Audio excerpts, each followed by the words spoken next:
ನಮಸ್ಕಾರ, ವಿವಿಸಿ ನ್ಯೂಸ್ಗೆ ಸ್ವಾಗತ. ನಾನು ಲತಾ ಧರ್ಮರಾಜ್. ಈಗ ಹೆಡ್ಲೈನ್.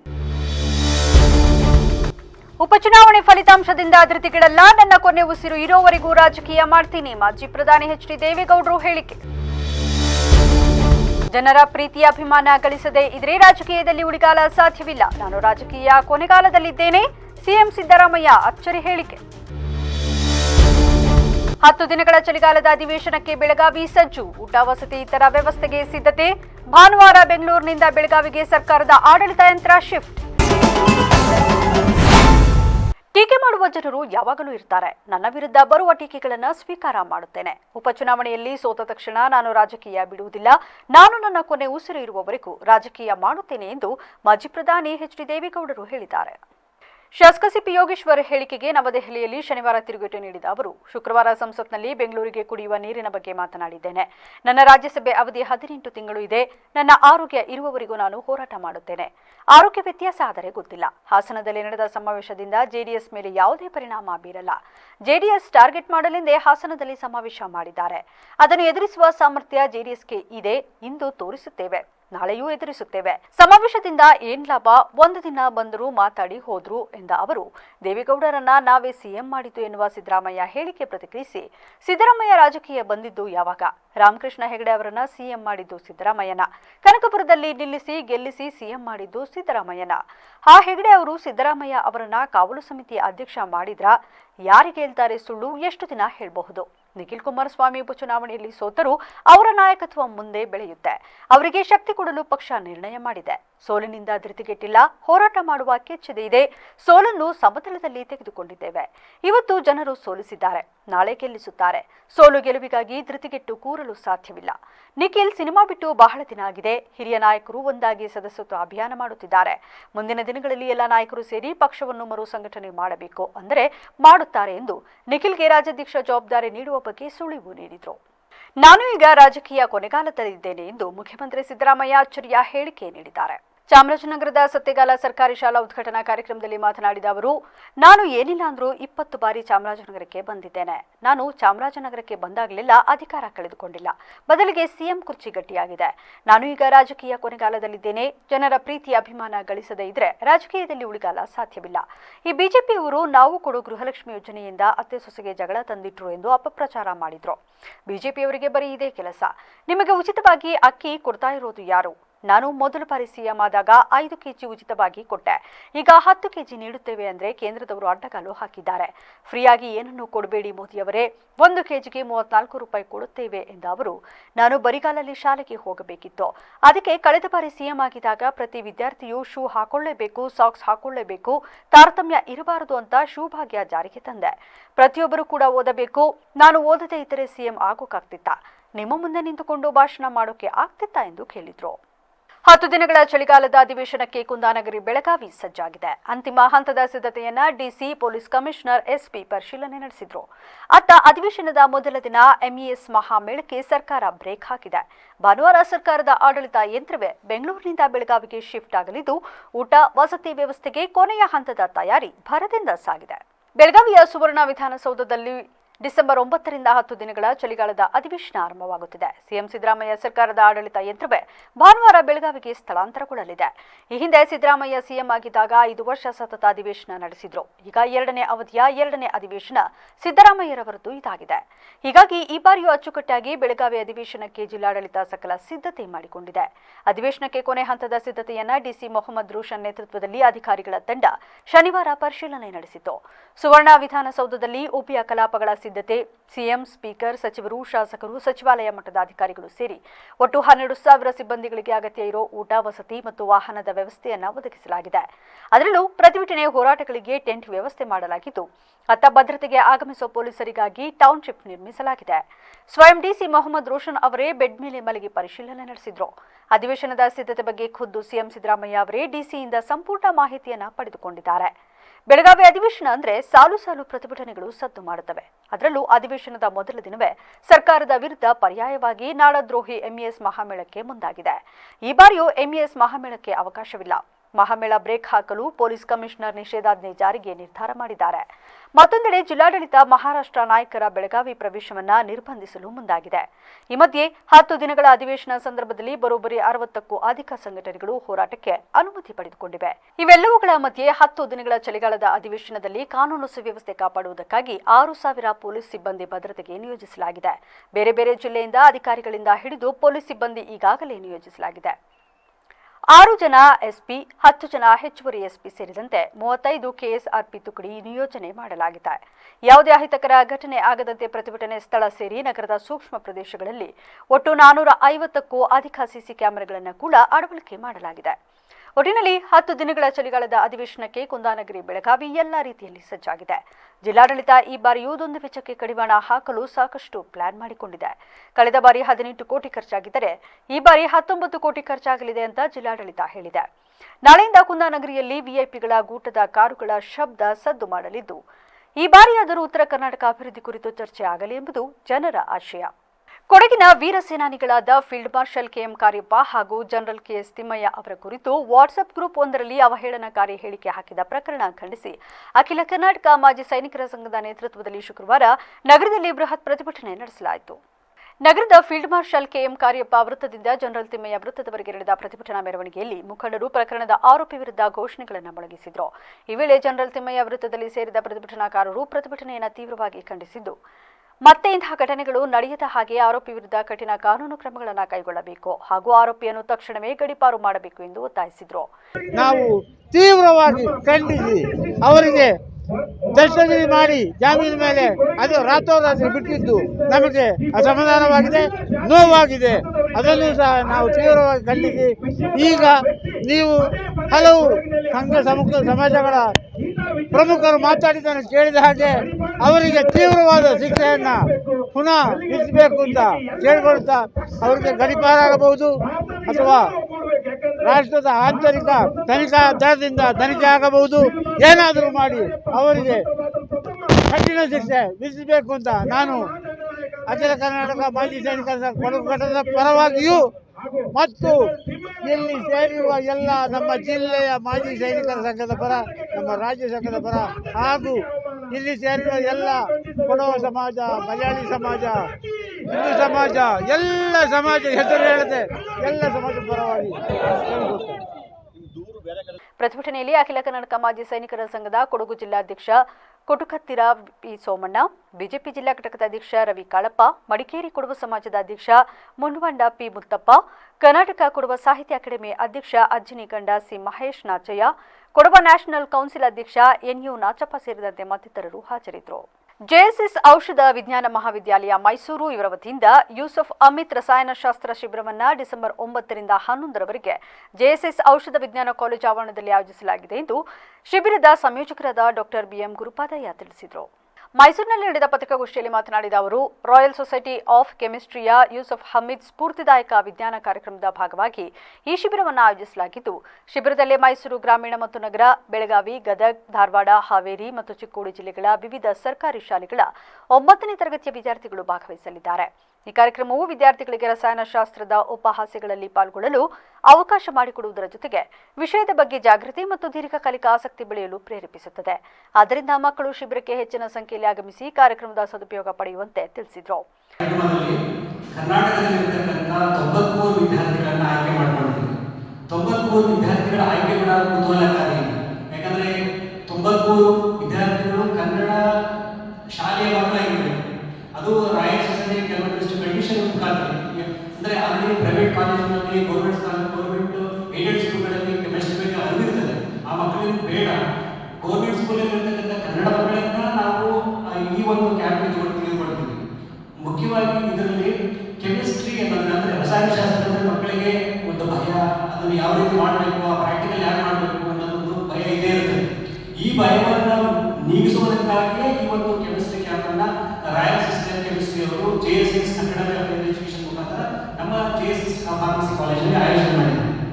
ಈ ಕಾರ್ಯಕ್ರಮದಲ್ಲಿ ಸುಮಾರು 93 ಮಕ್ಕಳು, ಅಂದರೆ ಕರ್ನಾಟಕದ ವಿವಿಧ ಭಾಗಗಳಿಂದ, ನಿಮಗೆ ಹೇಳೋದಂದ್ರೆ ನಾರ್ತ್ ಕರ್ನಾಟಕದಿಂದ ಸುಮಾರು 40 ಮಕ್ಕಳು ಹಾಗೂ ಪತ್ರಿಕಾಗೋಷ್ಠಿಯಲ್ಲಿ doctor B R Prashant Kumar, doctor G V Pujar, doctor Gurupadayya ಹಾಜರಿದ್ದರು. ಮೈಸೂರಿನ ಪ್ರತಿಷ್ಠಿತ ನಾರಾಯಣ ಆಸ್ಪತ್ರೆಯಲ್ಲಿ ನಡೆಸಿದ ಪ್ರಥಮ ಡಿಪೆಂಡ್ ವೆರಿಕೋಸಿಯಲ್ ಎಂಬೋಲೈಸೇಷನ್ಸ್ ಚಿಕಿತ್ಸೆ ಯಶಸ್ವಿಯಾಗಿದೆ ಎಂದು ಡಾಕ್ಟರ್ ಎಂಎನ್ ರವಿ ತಿಳಿಸಿದರು. ಮೈಸೂರಿನಲ್ಲಿ ಪತ್ರಿಕಾಗೋಷ್ಠಿಯಲ್ಲಿ ಮಾತನಾಡಿದ ಅವರು, ವೆರಿಕೋಸಿಯಲ್ ವೃಷಣದಲ್ಲಿ ವಿಸ್ತರಿಸಿದ ರಕ್ತನಾಳಗಳನ್ನು ಸೂಚಿಸುತ್ತದೆ. ಇದು ಸಾಮಾನ್ಯ ರಕ್ತದ ಅರಿವನ್ನು ಅಡ್ಡಿಪಡಿಸುತ್ತದೆ. ಇದು ಭೂತ ಅಸ್ವಸ್ಥತೆ ಮತ್ತು ಸಂಭಾವ್ಯ ಬಂಜೆತನಕ್ಕೆ ಕಾರಣವಾಗಿದ್ದು, ಪುರುಷರಲ್ಲಿ ಪ್ರಾಥಮಿಕ ಹಾಗೂ ದ್ವಿತೀಯಕ್ಕೆ ಕಾರಣವಾಗಿದೆ. ಈ ರೀತಿಯ ಸಮಸ್ಯೆಗಳಿಗೆ ಮೈಕ್ರೋ ಸರ್ಜಿಕಲ್ ವೆರಿಕೋಸ್ಪೆಕ್ಟ್ರಾ ಪ್ರಥಮ ಆಯ್ಕೆಯ ಚಿಕಿತ್ಸಾ ವಿಧಾನವಾದರೂ ಸಹ ವೆರಿಕೋಸಲೆ ಹೆಚ್ಚು ಪರಿಣಾಮಕಾರಿಯಾದ ಶಸ್ತ್ರಚಿಕಿತ್ಸೆ ಎಲ್ಲದ ಪರಿಹಾರ ಚಿಕಿತ್ಸೆ ಕ್ರಮವಾಗಿದೆ. ಯಶಸ್ವಿ ವೆರಿಕೋಸಲೆ ನಾರಾಯಣ ಆಸ್ಪತ್ರೆಯಲ್ಲಿ ಲಭ್ಯವಿರುವ ಬಹು ಶಿಸ್ತಿನ ಮತ್ತು ಸಮಗ್ರ ಆರೈಕೆಯನ್ನು ಉದಾಹರಿಸುತ್ತದೆ. ಕೆಲವೊಂದು ಗೆಡ್ಡೆಗಳಿರ್ಬೋದು, ಕ್ಯಾನ್ಸರ್ ಗೆಡ್ಡೆಗಳಿರ್ಬೋದು, ಅಥವಾ ರಕ್ತನಾಳಗಳ ತೊಂದರೆಗಳಿರ್ಬೋದು, ಕಿಡ್ನಿ ತೊಂದರೆಗಳು, ಲಿವರ್, ಈ ಒಂದು ಕೆಲವು ತೊಂದರೆಗಳು. ಆಮೇಲೆ ಹೆಚ್ಚಾಗಿ ನೀವು ಕಾಣ್ತೀರಿ ವೆರಿಕೋಸ್ ವೇನ್ಸ್ ಏನಿರ್ತದೆ, ಕಾಲಿನಲ್ಲಿ ದೊಡ್ಡದಾಗಿ ಬೆಳೆದಿರುವಂಥ ರಕ್ತನಾಳಗಳು. ಈ ಒಂದು ಸಮಸ್ಯೆಗಳಿಗೆ ಇಂಟರ್ವೆನ್ಷನಲ್ ರೇಡಿಯಾಲಜಿ ಅಂದರೆ ದೊಡ್ಡ ಸರ್ಜರಿ ಇಲ್ಲದೆ, ದೊಡ್ಡ ಶಸ್ತ್ರಚಿಕಿತ್ಸೆ ಇಲ್ಲದೆ, ಒಂದು ಸಣ್ಣ ಒಂದು ಇಂಜೆಕ್ಷನ್ ಮೂಲಕ ಒಂದು ಕ್ಯಾಥೆಟರ್ ಹಾಕಿ ಅದಕ್ಕೆ ಕೊಡುವಂಥ ಒಂದು ಮದ್ದುಗಳಿರ್ಬೋದು, ಅಥವಾ ಅದನ್ನು ತಡೆಯುವಂಥ ಒಂದು ಕೆಲವೊಂದು ವಿಧಾನಗಳು ಎಂಬಲೈಸೇಷನ್ ಅಂತ ಹೇಳ್ತೀವಿ. ಈ ಒಂದು ಕ್ರಮಗಳ ಬಗ್ಗೆ ನಾವು ಯಾವ ರೀತಿಯಾಗಿ ಬೇರೆ ಬೇರೆ ಪೇಷಂಟ್ಗಳಿಗೆ ಯಾವ ರೀತಿಯಾಗಿ ನಾವು ಸಹಾಯ ಮಾಡ್ತಾ ಇದ್ದೀವಿ ಅನ್ನೋದನ್ನು ಇಂಟರ್ವೆನ್ಷನಲ್ ರೇಡಿಯಾಲಜಿಸ್ಟ್ ಡಾಕ್ಟರ್ ಶೈಲೇಶ್ ಅವರು ಇನ್ನೂ ಸ್ವಲ್ಪ ಹೆಚ್ಚಾಗಿ ತಿಳಿಸ್ಕೊಡ್ತಾರೆ. ಆ ಬೇರೆ ಬೇರೆ ವಿಧಾನಗಳಲ್ಲಿ ಇವತ್ತಿನ ದಿನ ಪರ್ಟಿಕ್ಯುಲರ್ಲಿ ನಾವು ಮಾತಾಡಬೇಕಾಗಿರೋ ವಿಷಯ ಅಂತಂದರೆ ಒಂದು ಇನ್ಫರ್ಟಿಲಿಟಿ ಅಂತ ಹೇಳ್ತೀವಿ. ರೋಗಿಗಳು ಅತ್ಯಾಧುನಿಕ ತಂತ್ರಜ್ಞಾನ ಮತ್ತು ಪರಿಣಿತಿಯನ್ನು ಬಳಸಿಕೊಂಡು ಅತ್ಯುತ್ತಮ ಫಲಿತಾಂಶಗಳನ್ನು ಪಡೆಯುವುದನ್ನು ಖಚಿತಪಡಿಸಿಕೊಳ್ಳಲು ನಮ್ಮ ತಜ್ಞರ ತಂಡವು ಸಹಕಾರಿಯಾಗಿ ಕಾರ್ಯನಿರ್ವಹಿಸುತ್ತದೆ ಎಂದರು.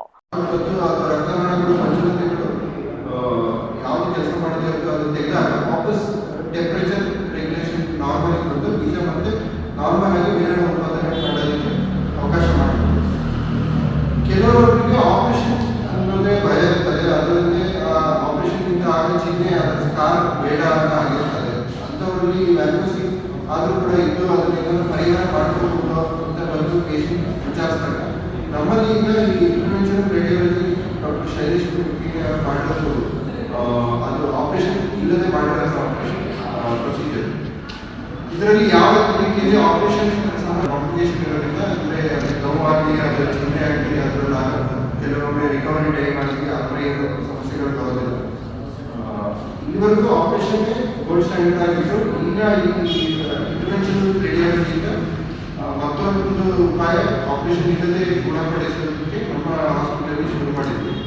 ಈಗ ಒಂದು ಪೇಷಂಟ್ ಇದೇ ರೀತಿಯಲ್ಲಿ ರೀಸೆಂಟಾಗಿ ಮದುವೆಯಾಗಿ ಬಂದಿರೋ ಪೇಷಂಟು, ಇದು ಮಕ್ಕಳಾಗದೆ ಇರೋದು ಮತ್ತೆ ಕಂಟಿನ್ಯೂಸ್ಲಿ ನೋವು ಬರ್ತಾ ಇದ್ದು ಪೇಷಂಟ್. ಡಾಕ್ಟರ್ ಶೈಲೇಶ್ ಪಿಣಿ, ನಾರಾಯಣ ಆಸ್ಪತ್ರೆಯ ಕನ್ಸಲ್ಟೆಂಟ್ ಮೂತ್ರಶಾಸ್ತ್ರಜ್ಞ ಮತ್ತು ಆಂಡ್ರೋಲಾಜಿಸ್ಟ್ ಡಾಕ್ಟರ್ ನಿತೇಶ್ ಎಸ್ ಸೇರಿದಂತೆ ಇತರರು ಹಾಜರಿದ್ದರು. ಮಳವಳ್ಳಿ ತಾಲೂಕಿನ ಕಲ್ಲುವೀರನಹಳ್ಳಿ, ಕಂದೆಗಾಲ ಗ್ರಾಮಗಳ ಮಧ್ಯೆ ನೆಲೆಸಿರುವ ಇತಿಹಾಸ ಪ್ರಸಿದ್ಧ ಪುರಾತನ ಕಾಲದ ಶ್ರೀ ಮತ್ತಿತಾಳೇಶ್ವರ ಸ್ವಾಮಿ ದೇವಸ್ಥಾನದಲ್ಲಿ ಷಷ್ಠಿ ದಿವ್ಯ ರಥೋತ್ಸವ ವಿಜೃಂಭಣೆಯಿಂದ ನಡೆಯಿತು.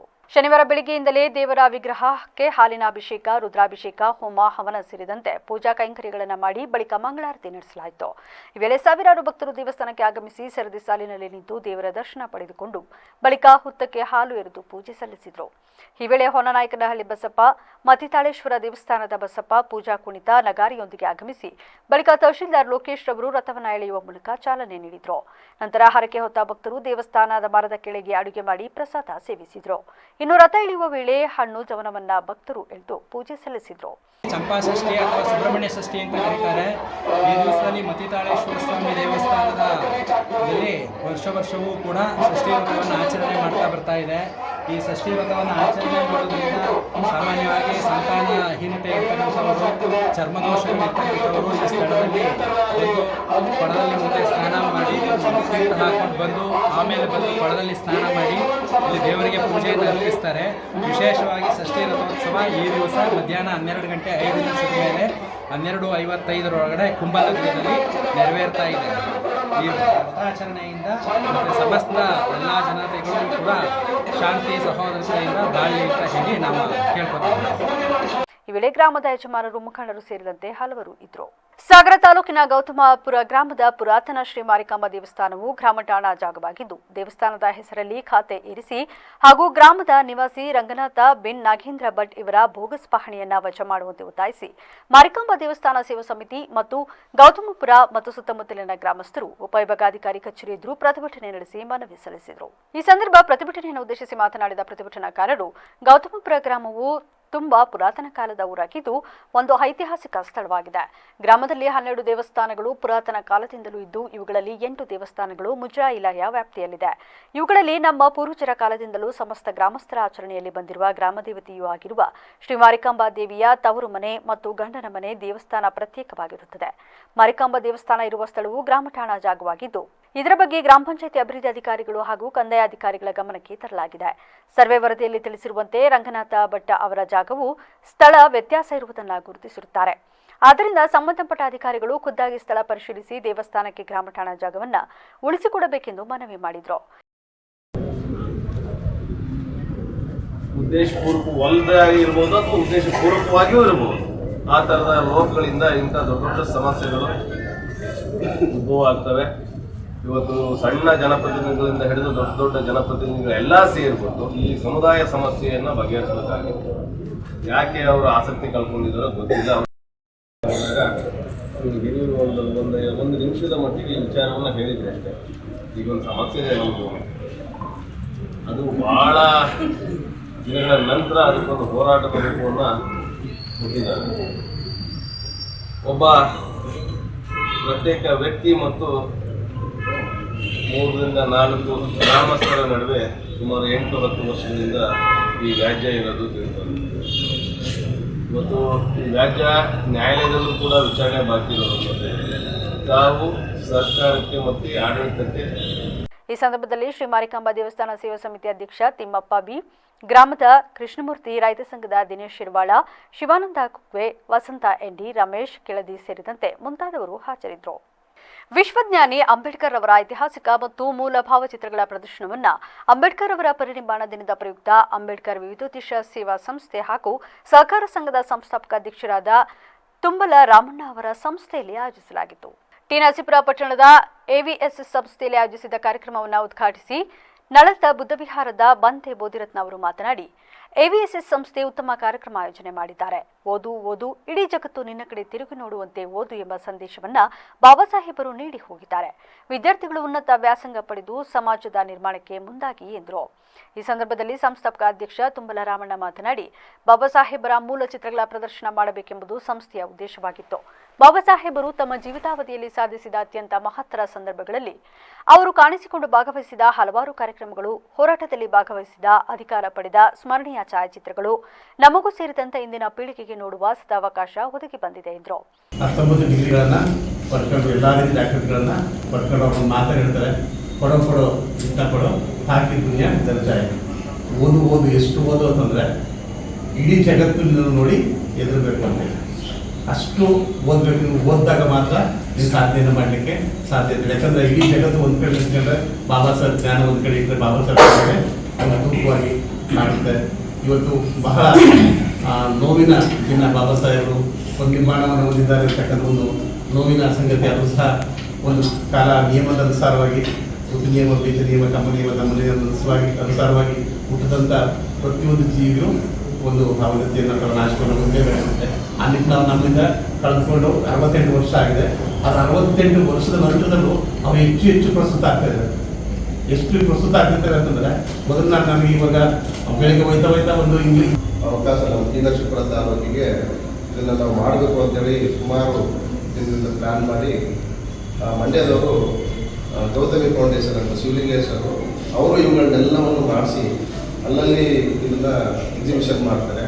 ಈ ಸರಿ ನಮ್ಮ ತಾಲೂಕಲ್ಲಿ ನಾವು ಮಾಡ್ತೀವಿ, ನಮಗೆ ಇದೊಂದು ಅವಕಾಶ ಮಾಡ್ತೀವಿ ಅಂದಾಗ ಇವೆಲ್ಲವನ್ನು ನಮಗೆ ಗೌತಮಿ ಫೌಂಡೇಶನ್ ಶಿವಲಿಂಗೇಶ್ವರು 1 ವಾರಗಳ ಕಾಲ ಇದನ್ನು ನಮ್ಮ ಟಿ ನರಸೀಪುರ ತಾಲೂಕಿನ ಪ್ರತಿಯೊಂದು ನಾಗರಿಕರಿಗೂ, ವಿದ್ಯಾರ್ಥಿಗಳಿಗೆ, ನಾಗರಿಕರಿಗೆ ಇದನ್ನು ತೋರಿಸಬೇಕು ಅನ್ನುವಂಥ ಮಹತ್ವಾಕಾಂಕ್ಷೆಯಿಂದ ಇದನ್ನು 1 ವಾರ 6ನೇ ತಾರೀಕು ಇವತ್ತು ಉದ್ಘಾಟನೆ, 13ನೇ ತಾರೀಕು ತನಕ ಭಾನುವಾರದವರೆಗೂ ಇದು ಇರುತ್ತೆ. ಸೊ ಪ್ರತಿಯೊಬ್ಬರೂ ಇದನ್ನ ವೀಕ್ಷಣೆ ಮಾಡಬೇಕು ಮತ್ತೆ ಬಾಬಾ ಸಾಹೇಬ್. ಈ ವೇಳೆ ಸರ್ಕಾರಿ ಆಸ್ಪತ್ರೆಯ ಆಡಳಿತ ವೈದ್ಯಾಧಿಕಾರಿಗಳಾದ ಡಾಕ್ಟರ್ ಅಭಿಲಾಷ್, ಸೋಸಲೆ ಮಹಾದೇವಸ್ವಾಮಿ, ವಲಯ ಅರಣ್ಯಾಧಿಕಾರಿ ಎಸ್.ಟಿ. ರಾಜೇಶ್, ಅಬಕಾರಿ ನಿರೀಕ್ಷಕರಾದ ಎ. ಸುಧಾರಾಣಿ ಸೇರಿದಂತೆ ಇತರರು ಹಾಜರಿದ್ದರು. ಮಡಿಕೇರಿ ನಗರದ ಮುತ್ತಪ್ಪ ದೇವಾಲಯದಲ್ಲಿ ಸುಬ್ರಹ್ಮಣ್ಯ ಷಷ್ಠಿ ಅಂಗವಾಗಿ ದೇವಾಲಯ ಉತ್ಸವ ಸಮಿತಿ ವತಿಯಿಂದ ವಿವಿಧ ಪೂಜಾ ಕೈಂಕರ್ಯಗಳು ನಡೆದವು.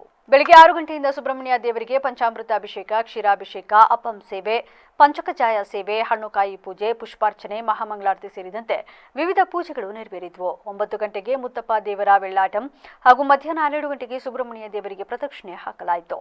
ಮಡಿಕೇರಿ ಸೇರಿದಂತೆ ಸುತ್ತಮುತ್ತಲ ಗ್ರಾಮಗಳಿಂದಲೂ ನೂರಾರು ಸಂಖ್ಯೆಯಲ್ಲಿ ಭಕ್ತರು ಭಾಗವಹಿಸಿ ತಮ್ಮ ಇಷ್ಟಾರ್ಥಗಳನ್ನು ಈಡೇರಿಸುವಂತೆ ಬೇಡಿ ಪೂಜೆ ಸಲ್ಲಿಸಿದರು.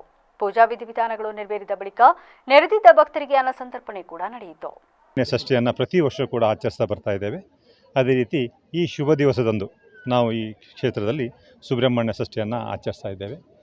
ಈ ಷಷ್ಠಿಯನ್ನು ಆಚರಿಸಿದ ಮುಂಚಿತವಾಗಿ ನಿನ್ನೆ ದಿವಸ ಈ ಕ್ಷೇತ್ರದಲ್ಲಿರ್ತಕ್ಕಂಥ ಶಕ್ತಿ ಗಣಪತಿ ಕ್ಷೇತ್ರದಲ್ಲಿ ಗಣಪತಿ ಹೋಮದ ನಂತರ ನಿನ್ನೆ ರಾತ್ರಿ ಸುದರ್ಶನ ಹೋಮವನ್ನು ಕೂಡ ನಾವು ನಡೆಸಿದ್ದೇವೆ. ಇಂದು ಬೆಳಿಗ್ಗೆ ಅಷ್ಟಾಭಿಷೇಕಗಳನ್ನು ಇಲ್ಲಿರ್ತಕ್ಕಂಥ ಕ್ಷೇತ್ರದಲ್ಲಿರ್ತಕ್ಕಂಥ ಅಯ್ಯಪ್ಪನ ಕ್ಷೇತ್ರದಲ್ಲಿ ಮತ್ತು ಸುಬ್ರಹ್ಮಣ್ಯ ಕ್ಷೇತ್ರದಲ್ಲಿ ಅಷ್ಟಾಭಿಷೇಕ, ನಂತರ ಅಲಂಕಾರ ಪೂಜೆ, ಆಮೇಲೆ ದೇವರ ಕ್ಷೇತ್ರ ಪ್ರದಕ್ಷಿಣೆ ಮತ್ತು ಈಗ ಮಹಾಪೂಜೆ ನಂತರ ಈಗ ದೇವರ ಅನ್ನ ಸಂತರ್ಪಣೆ ಕೂಡ ಆಗಲಿಕ್ಕಿರ್ತಕ್ಕ ಅನ್ನ ಪ್ರಸಾದ ಕೂಡ ಆಗ್ತಾ ಇದೆ. ಅದಕ್ಕೆ ಪೂಜೆಗಳು ನಡೀತಾ ಇದೆ. ಅದಾದ ನಂತರ ಈ ಕ್ಷೇತ್ರದಲ್ಲಿ ಮುತ್ತಪ್ಪನ ಒಂದು ಬೆಳ್ಳಾಟ ಕೂಡ ನಡೀತಾ ಇದೆ. ಇಂದು ಸಂಜೆ ರಂಗಪೂಜೆ ನಡೀತೆ. ಅದೇ ರೀತಿ ಇಲ್ಲಿ ನಾವು ನಾಡಿನಲ್ಲಿರ್ತಕ್ಕಂಥ ಮಹಿಳಾ ವೇದಿಕೆಯವರಿಂದ ಭಕ್ತಿಗೀತೆಗಳು ಕೂಡ ಇದೆ. ಅದಾದ ನಂತರ ಮಹಾಮಂಗಳಾರತಿ ನಂತರ ಇಂದಿನ ಕಾರ್ಯಕ್ರಮ ಮುಕ್ತಾಯಗೊಳ್ತಾ ಇದೆ. ಶಿವನ ಪುತ್ರನಾಗಿರ್ತಕ್ಕಂಥ ಸುಬ್ರಹ್ಮಣ್ಯನನ್ನು ಅನೇಕ ಹೆಸರುಗಳಿಂದ ಕರಿತೇವೆ. ವೇಲ ಅಂತ ಕರಿತೇವೆ, ಕುಮಾರ ಅಂತ ಕರಿತೇವೆ, ಸುಬ್ರಹ್ಮಣ್ಯ ಅಂತ ಕರಿತೇವೆ. ಆಗ ಬೇರೆ ಬೇರೆ ಹೆಸರುಗಳಿಂದ ಕರಿತೇವೆ. ಈ ದಿನದನ್ನು ನಾವು ದಾನ ಮತ್ತು ಸ್ನಾನ ಅಂತ ಹೇಳ್ತೇವೆ. ಯಾರು ಸ್ನಾನ ಶುಚಿತ್ವವನ್ನು ಕಾಪಾಡಿಕೊಂಡು ದಾನವನ್ನು ಮಾಡ್ತಾರೋ ಅವರ ಎಲ್ಲ ದೋಷಗಳು ನಿವಾರಣೆ ಆಗ್ತದೆ ಅಂತ ಹೇಳ್ತಕ್ಕಂಥದ್ದು ನಮ್ಮೆಲ್ಲರ ನಂಬಿಕೆ. ಅದೇ ರೀತಿ ತಾರಕಾಸುರನ್ನು ಸಂಹಾರ ಮಾಡಿರ್ತಕ್ಕಂಥ ಒಂದು ದಿವಸ ಕೂಡ ಇದು ಹೌದು. ಆ ದಿವಸ ಮಾಡ್ತಕ್ಕಂಥ ಎಲ್ಲ ಪೂಜಾ ಕಾರ್ಯಗಳು ಈ ಸುಬ್ರಹ್ಮಣ್ಯನಿಗೆ ಸಮರ್ಪಣೆ ಮಾಡಿದರೆ ಅವರ ಎಲ್ಲ ದೋಷಗಳು ನಿವಾರಣೆ ಆಗುತ್ತೆ. ಪ್ರತಿ ವರ್ಷದ ಕೊನೆಯ ತಿಂಗಳು ಡಿಸೆಂಬರ್ನಲ್ಲಿ ಬರುವ ಷಷ್ಠಿ ಹಬ್ಬವನ್ನು ಭಕ್ತಿ ಭಾವಪೂರ್ವಕವಾಗಿ ಮುತ್ತೈದೆಯರು ಹುತ್ತಕ್ಕೆ ಹಾಲೆರೆಯುವ ಮುಖಾಂತರ ಆಚರಣೆ ಮಾಡಿದರು.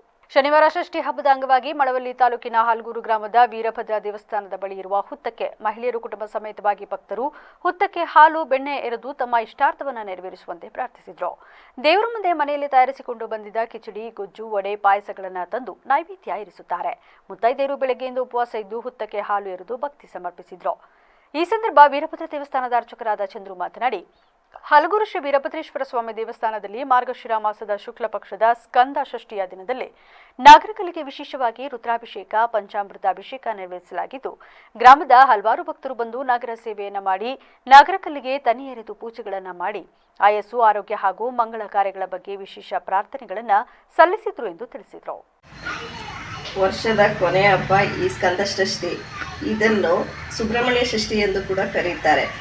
ಬೆಳಗಿನಿಂದ ಮಹಿಳೆಯರು ಮತ್ತು ಪುರುಷರು ಎಂಬ ಭೇದವಿಲ್ಲದೆ ಎಲ್ಲರೂ ಉಪವಾಸವಿದ್ದು ನಾಗರ ಕಲ್ಲಿಗೆ ಮತ್ತು ಹುತ್ತಕ್ಕೆ ಹಾಲನ್ನೆರೆಯುವುದರ ಮೂಲಕ ಈ ಹಬ್ಬವನ್ನು ಆಚರಿಸಲಾಗುತ್ತದೆ. ಶ್ರೀ ಗುರುಭ್ಯೋ ನಮಃ. ಹರಿ ಓಂ. ಈ ದಿನ ಮಾರ್ಗಶಿರ ಮಾಸದ ಶುಕ್ಲ ಪಕ್ಷದ ಷಷ್ಠಿ ಎಂದು ವಿಶೇಷವಾಗಿ ಸ್ಕಂದ ಷಷ್ಠಿ ಅಂತೇಳಿ ಕರೀತಾರೆ. ಈ ದಿನ ಸುಬ್ರಹ್ಮಣ್ಯನ ಆರಾಧನೆ ಗ್ರಾಮೀಣ ಪ್ರದೇಶದಲ್ಲಿ ತನಿ ಎರೆಯುವುದು ಅಂತೇಳಿ ವಿಶೇಷವಾಗಿ ಆಚರಣೆಯನ್ನು ಮಾಡ್ತಾರೆ. ನಾಗನಿಗೆ ಹಾಲನ್ನು ಎರೆದು ಪೂಜೆಗಳನ್ನು ಮಾಡಿ ಕುಟುಂಬದ ಬಗ್ಗೆ ಹಾಗೂ ಆರೋಗ್ಯದ ಬಗ್ಗೆ ಜನ ಪ್ರಾರ್ಥನೆಗಳನ್ನು ಈ ದಿನ ಸಲ್ಲಿಸ್ತಾರೆ. ಈ ದಿನ ವೀರಭದ್ರೇಶ್ವರ ಸ್ವಾಮಿ ದೇವಸ್ಥಾನದಲ್ಲಿ ಬೆಳಗಿನ ಜಾವ ಹೇಮಾವತಿ ಎಕ್ಸ್‌ಪ್ರೆಸ್ ಲಿಂಕ್ ಕೆನಲ್ ಕಾಮಗಾರಿಗೆ ನನ್ನ ವಿರೋಧವೂ ಕೂಡ ಇದೆ. ನಾನು ಅವತ್ತಿನಿಂದಲೂ ವಿರೋಧ ಮಾಡಿಕೊಂಡು ಬರುತ್ತಾ ಇದ್ದೇನೆ. ನನ್ನ ಮೇಲೆ ಇಲ್ಲಸಲ್ಲದ ಆರೋಪ ಮಾಡುವುದು ಸರಿಯಲ್ಲ ಎಂದು ಶಾಸಕ ಎಆರ್ ಶ್ರೀನಿವಾಸ್ ಕಿಡಿಕಾರಿದರು. ತುಮಕೂರು ಜಿಲ್ಲೆಯ ಗುಬ್ಬಿ ತಾಲೂಕಿನ ಕೊಡಿಯಾಲದಲ್ಲಿ ರಸ್ತೆ ಕಾಮಗಾರಿಗೆ ಭೂಮಿ ಪೂಜೆ ಸಲ್ಲಿಸಿ ಮಾತನಾಡಿದ ಅವರು, ಹೇಮಾವತಿ ಎಕ್ಸ್‌ಪ್ರೆಸ್ ಕೆನಲ್ ವಿರುದ್ಧ ಮೊದಲಿನಿಂದಲೂ ನಾನು ಕೂಡ ವಿರೋಧ ಮಾಡುತ್ತಾ ಇದ್ದೇನೆ. ನಾನು ಕೂಡ ಸರ್ಕಾರದ ಶಾಸಕನಾಗಿರುವುದರಿಂದ ಪಾದಯಾತ್ರೆಯಲ್ಲಿ ಭಾಗವಹಿಸಲು ಆಗುತ್ತಿಲ್ಲ. ಯಾರೋ ತಲೆಕೆಟ್ಟವರು ಹೇಳುತ್ತಾರೆ ಅಂದರೆ ನಾನು ತಲೆಕೆಡಿಸಿಕೊಳ್ಳಲ್ಲ. ನಾನು ಎಲ್ಲಿ ಮಾತನಾಡಬೇಕು ಅಲ್ಲಿ ಮಾತನಾಡುತ್ತೇನೆ. ಈಗಾಗಲೇ ಮುಖ್ಯಮಂತ್ರಿಗಳು, ಉಪಮುಖ್ಯಮಂತ್ರಿಗಳು ಹಾಗೂ ಉಸ್ತುವಾರಿ ಸಚಿವರ ಜೊತೆ ಮಾತನಾಡಿದ್ದೇನೆ. ಈ ಕಾಮಗಾರಿ ಬೇಡ, ನಮ್ಮ ತಾಲೂಕಿನ ಜನತೆಗೆ ಸಮಸ್ಯೆಯಾಗುತ್ತದೆ. ಹೇಮಾವತಿ ನಮ್ಮ ಜಿಲ್ಲೆಯಲ್ಲಿ ಜೀವನಾಡಿಯಾಗಿದೆ. ನಮ್ಮ ರೈತರಿಗೆ ಯಾವುದೇ ಕಾರಣಕ್ಕೂ ಅನ್ಯಾಯ ಮಾಡಲು ಯಾವಾಗಲೂ ಬಿಡುವುದಿಲ್ಲ. ಈ ಕಾಮಗಾರಿ ಬೇಡ ಎಂದು ಹೇಳಿದ ಮೇಲೆ ಕಾಮಗಾರಿ ಸ್ಥಗಿತಗೊಂಡಿದೆ ಎಂದು ವಿವರಿಸಿದರು. ಭಾಗವಹಿಸೋಣ, ಅವ್ರ ಜೊತೆ ನಾನು ವೇದಿಕೆ ಹಂಗೆ ಹಂಚ್ಕೊಳ್ಳೋಣ. ನಮ್ಮ ಹೋರಾಟ ಎಲ್ಲಿ ಹೇಳಬೇಕು ಅಲ್ಲಿ ಹೇಳಿರ್ತೀವಿ. ನಾನು ಒಬ್ಬ ಆಡಳಿತ ಪಕ್ಷದ ಸದಸ್ಯನಾಗಿ ನನ್ನ ಅಭಿಪ್ರಾಯಗಳನ್ನ ನಾನು ಎಲ್ಲಿ ವ್ಯಕ್ತಪಡಿಸ್ಬೇಕು ಅಲ್ಲಿ ವ್ಯಕ್ತಪಡಿಸ್ತೀನಿ. ಯಾರೋ ತಲೆ ಇಳಿದಾರು ಮಾತಾಡ್ತಾರೆ ಅಂತಂದ್ರೆ ನಾನು ಮಾತಾಡೋಕ್ಕಾಗುತ್ತಾ? ನಾನು ಅವ್ರ ಜೊತೆ ಹೋಗಿ ಕತ್ತಿ ಜೊತೆ ನಾನು ಸ್ಟ್ರೈಕ್ ಮಾಡಲಾ? ನಾನು ಸರ್ಕಾರದ ವಿರುದ್ಧ ನಾನೇ ಸ್ಟ್ರೈಕ್ ಮಾಡೋಕ್ಕಾಗುತ್ತಾ? ನನ್ನ ಅಭಿಪ್ರಾಯ ಎಲ್ಲಿ ವ್ಯಕ್ತಪಡಿಸ್ಬೇಕು ಅದನ್ನು ನಾನು ವ್ಯಕ್ತಪಡಿಸ್ತಕ್ಕಂಥದ್ದನ್ನ ಮಾಡ್ತೀನಿ. KG ಟೆಂಪಲ್ ಕುನ್ನಾಲ ರೋಡ್ ಕೂಡ ಅದಾಗಿದೆಯಲ್ಲ, ಟೆಂಡ್ರಲ್ಲಿ ಆಗಿದೆಯಲ್ಲ. ಈಗ ನಾವು ಆ ಕಡೆ ಈ ಕಡೆ ವೈಡನ್ ಮಾಡಿಬಿಟ್ಟು ಸುಮಾರು 10 ಕೋಟಿ ರೂಪಾಯಿಗೆ ಆ ರೋಡ್ ಸೇರಿಸಿದ್ದೀನಿ. ಈಗ ಕೆಲಸ ಶುರು ಮಾಡ್ತೀವಿ. ಎಲ್ಲವೂ ಕೆಲಸ ಶುರುವಾಗ್ತಾವೆ. ಈಗ ತುಮಕೂರು ರಸ್ತೆಯಲ್ಲಿ ಸುಮಾರು ಜನ ವಾರಕ್ಕೆ ಮುನ್ನ ಅದನ್ನು ಈಗ ಇಷ್ಟರಲ್ಲೇ ಕೆಲಸ ಶುರು ಮಾಡ್ತೀನಿ. ಅದು ಟೆಂಡರ್ ಆಗಿದೆ. ಇಲ್ಲ ಇಲ್ಲ ಇಲ್ಲ ಇಲ್ಲ ಅದು ಇಲ್ಲ ಇಲ್ಲ ಹೇಳ್ತೀವಿ. ಇರು ಪೂರಾ ದುಡ್ಡು ಹಾಕಿರೋದು ನಾನು ನಿನಗೇನು ಗೊತ್ತೈತೆ? ನಿನ್ಗೆ ಗೊತ್ತಾಯ್ತಾ? ಗೊತ್ತಿಲ್ಲ ಅಂದಮೇಲೆ ನಾನು ಹೇಳೋದು ಕೇಳ್ಕೊ. ನಾನು ಅದು ಪೂರ 6.5 ಕೋಟಿ ರೂಪಾಯಿ ಹಾಕಿದ್ದೀನಿ. ನಮ್ಮಲ್ಲಿ ಹೊಸಕೆರೆಯಿಂದ ಈ ಭಾಗಕ್ಕೆ ಹಾಕಿದ್ದೀನಿ. ಮತ್ತು 20 ಕೋಟಿ ರೂಪಾಯಿ ಹಾಕಿ ಈ ರೋಡು ಅಧ್ವಾನ ಹೋಯಿತು. ಈ ರೋಡ್ ಇವಾಗ ಇವತ್ತಿನಿಂದ ಕೆಲಸ ಶುರು ಮಾಡ್ತೀವಿ. ಮುಂದಕ್ಕೆ ಇನ್ನೂ 10 ಲಕ್ಷ ರೂಪಾಯಿ ಹಾಕಿದ್ದೀನಿ. 10 ಕೋಟಿ ರೂಪಾಯಿ, ಇದು 20 ಕೋಟಿ ಹಾಕಿದ್ದೀನಿ. ಮುಂದಕ್ಕೂ 10 ಕೋಟಿ ಹಾಕಿದ್ದೀನಿ. ಅದು ಶಾರ್ಟೇಜ್ ಆಗುತ್ತೆ. ಈ ಹೊಸದಾಗಿ ರೋಡ್ನ ಆರಂಭಿಸೋ ಪ್ರಕಾರ 1 ಕಿಲೋಮೀಟ್ರಿಗೆ 2 ಕೋಟಿ ರೂಪಾಯಿ ಮೇಲೆ ನಾವು ಖರ್ಚು ಮಾಡಿ ಮಾಡ್ತಾ ಇರ್ತಕ್ಕಂಥದ್ದು. ಅದರಿಂದ ಇನ್ನೂ ಕಂಪ್ಲೀಟ್ ಆಗೋಲ್ಲ. ನಮ್ದು ಇನ್ನೂ 30 ಕೋಟಿ ರೂಪಾಯಿ ಹಾಕ್ಬೇಕಾಗಿತ್ತು. ಈಗ ಈ ವರ್ಷದಲ್ಲಿ ಹಾಕಿ ಕಂಪ್ಲೀಟ್ ಮಾಡಿಸ್ತೀವಿ. ಮುಂದಿಂದು ಕಂಪ್ಲೀಟ್ ಮಾಡಿಸ್ತೀವಿ ನಮ್ಮ ಬಾರ್ಡ್ರ್ ರೋಡ್. ಮಾಡಲಿ, ಬೇಡ ಅಂತ ಯಾರು ಹೇಳ್ತಾರೆ? ಅವ್ರು ಸ್ವತಃ ಎಲ್ಲರೂ ಸ್ವತಂತ್ರ, ಒಂದು ದೇಶ ಸ್ವತಂತ್ರ ಭಾರತ ಅಂತ ಹೆಸರಿರೋದು. ಎಲ್ಲರೂ ಸ್ಟ್ರೈಕ್ ಮಾಡೋಕ್ಕೆ, ಹೋರಾಟ ಮಾಡೋಕ್ಕೆ ಎಲ್ಲ ಅವ್ರದೇ ಆಗಿರ್ತಕ್ಕಂಥ ಅವಕಾಶಗಳಿದ್ದಾವೆ. ಮಾಡಲಿ, ಸಂತೋಷ. ತಾಲೂಕಿನ ರೈತರಿಗೆ ಏನು ಹೇಳುತ್ತೆ? ನಾವು ಇದಕ್ಕೆ ವಿರೋಧ ಇದ್ದೀವಿ. ನಾವು ಅವರು ಈ ಸಂದರ್ಭದಲ್ಲಿ ಚೇಳೂರು ಗ್ರಾಮ ಪಂಚಾಯಿತಿ ಅಧ್ಯಕ್ಷ ಜಯಮ್ಮ, ಸದಸ್ಯರಾದ ಸಿದ್ದರಾಜು, ಪದ್ಮ, ರಂಗಸ್ವಾಮಯ್ಯ, ಬಸವರಾಜು, ಚಂದ್ರಮ್ಮ, ಮುಖಂಡರಾದ ಶಿವಣ್ಣ, ರಮೇಶ್, ಮಹದೇವಯ್ಯ ಸೇರಿದಂತೆ ಇತರರು ಉಪಸ್ಥಿತರಿದ್ದರು. ಈಗ ಸಂಕ್ಷಿಪ್ತ ಸುದ್ದಿ. ಮಡಿಕೇರಿ ನಗರದ ಜಿಲ್ಲಾ ಸರ್ಕಾರಿ ಆಸ್ಪತ್ರೆಯ ಹತ್ತಿರ ಇರುವ ಜನರಲ್ ತಿಮ್ಮಯ್ಯ ಮ್ಯೂಸಿಯಂ ಯುದ್ಧ ಸ್ಮಾರಕದ ಆವರಣದಲ್ಲಿ ಸಶಸ್ತ್ರ ಪಡೆಗಳ ಧ್ವಜ ದಿನಾಚರಣೆ ಸಮಾರಂಭ ಬಹಳ ಅರ್ಥಪೂರ್ಣವಾಗಿ ನಡೆಯಿತು. ಕಾರ್ಯಕ್ರಮದಲ್ಲಿ group captain B N Manu Bheemaiah ಅವರು ಯುದ್ಧ ಸ್ಮಾರಕಕ್ಕೆ ಪುಷ್ಪಗುಚ್ಛವನ್ನು ಅರ್ಪಿಸಿ ಗೌರವ ನಮನ ಸಲ್ಲಿಸಿದರು. ಈ ವೇಳೆ ಕೊಡಗು ಎಸ್ಪಿ ರಾಮರಾಜನ್, ಜಿಲ್ಲಾ ಪಂಚಾಯಿತಿ ಸಿಇಒ ಬನ್ವರ್ ಸಿಂಗ್ ಮೀನಾ, ಜಿಲ್ಲಾ ಪೊಲೀಸ್ ವರಿಷ್ಠಾಧಿಕಾರಿ ಕೆ ರಾಮರಾಜನ್, ಎನ್ಸಿಸಿ ಅಧಿಕಾರಿ ಕರ್ನಲ್ ಜೆಫ್ರಿನ್ ಅನರ್ಹ, ಏರ್ ಮಾರ್ಷಲ್ ಕೆಸಿ ಕಾರ್ಯಪ್ಪ ಸೇರಿದಂತೆ ಇತರರು ಹಾಜರಿದ್ದರು. ಈಗ ಮತ್ತೊಮ್ಮೆ ಹೆಡ್ಲೈನ್ಸ್. ಉಪಚುನಾವಣೆ ಫಲಿತಾಂಶದಿಂದ ಧೃತಿಗಳಲ್ಲ, ನನ್ನ ಕೊನೆ ಉಸಿರು ಇರೋವರೆಗೂ ರಾಜಕೀಯ ಮಾಡ್ತೀನಿ, ಮಾಜಿ ಪ್ರಧಾನಿ ಎಚ್ ಡಿ ದೇವೇಗೌಡರು ಹೇಳಿಕೆ. ಜನರ ಪ್ರೀತಿಯ ಅಭಿಮಾನ ಗಳಿಸದೆ ಇದ್ರೆ ರಾಜಕೀಯದಲ್ಲಿ ಉಳಿಗಾಲ ಸಾಧ್ಯವಿಲ್ಲ, ನಾನು ರಾಜಕೀಯ ಕೊನೆಗಾಲದಲ್ಲಿದ್ದೇನೆ, ಸಿಎಂ ಸಿದ್ದರಾಮಯ್ಯ ಅಚ್ಚರಿ ಹೇಳಿಕೆ. 10 ದಿನಗಳ ಚಳಿಗಾಲದ ಅಧಿವೇಶನಕ್ಕೆ ಬೆಳಗಾವಿ ಸಜ್ಜು, ಊಟ ವಸತಿ ಇತರ ವ್ಯವಸ್ಥೆಗೆ ಸಿದ್ಧತೆ. ಭಾನುವಾರ ಬೆಂಗಳೂರಿನಿಂದ ಬೆಳಗಾವಿಗೆ ಸರ್ಕಾರದ ಆಡಳಿತ ಯಂತ್ರ ಶಿಫ್ಟ್. ನಿರಂತರ ಸುದ್ದಿಗಾಗಿ ನೋಡ್ತಾರೆ ವಿವಿಸಿ ನ್ಯೂಸ್. ಸತ್ಯದ ಕಡೆ ನಮ್ಮ ನಡೆ.